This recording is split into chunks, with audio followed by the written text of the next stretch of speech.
பதினாறாவது தசகம் நரநாராயணர்கள் தக்ஷயாகம் மோட்சாப்தி ராகம். தக்ஷோ விரிஞ்ச தனயோத மனோஸ்தனூஜாம் லப்த்வா பிரசூதிமிக षोडशचापकन्याः धर्मे त्रयोदश ददौ पितृषु स्वदां च स्वाहां हविर्भुजि सतीं गिरीशे त्वदंसे मूर्तिर्हि धर्मगृहिणी सुषुवे भवन्तं नारायणं नरसकं महितानुभावम् यज्जन्मनि प्रमुदिताः कृततूर्यकोशाः पुष्पोत्करान् प्रववर्षुर्नुनुवु सुरौकाः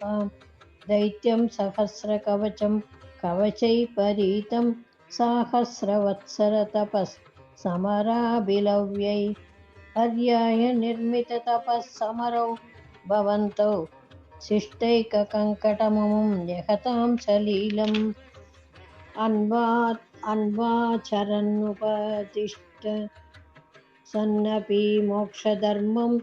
त्वं प्राद्रुमान् बद्रिकाश्रममध्यवात्सि शक्रोत ते समत भोपाल निस्सहात्मा दिव्याङ्गना परिवृतं प्रजिकायमारं कामो वसन्तमलयानिल बन्धुशाली कान्ता कटाक्षविशिकैर्विकसत् विलासैः विद्यन्मुहुर्मुहुरकम्ब मुदीक्ष्य च त्वं पीतस्त्वयाद जगते मृदुहासभाजा भीत्यालमङ्गजवसन्तसुराङ्गनावो मन्मानसं जुषूत्वमिति ब्रुवाणः त्वं विस्मयेन परितः प्रादर्शयस्व परिचारककातराक्षीः सम्मोहनाय मिलिता मदनादयस्ते त्वद्दासिका परिमलैः किल मोहमापुः तत्तां त्वया च जगृहुस्तरवैयव सर्वस्वर्वासिका गर्वशमनीं पुनरूर्वशीं तां दृष्टोर्वशीं तव कथाञ्च निशम्य चक्र पर्याकुलो जनि भवान् महिमावमर्शात्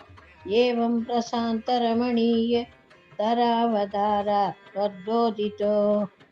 त्वद्दोदिको वरद कृष्णतनुस्त्वमेव दक्षस्तु रतिलालनया रजोऽन्तो नात्यादृतस्त्वमयि च कष्टमशान्तिरासीत् येन व्यरुन्धत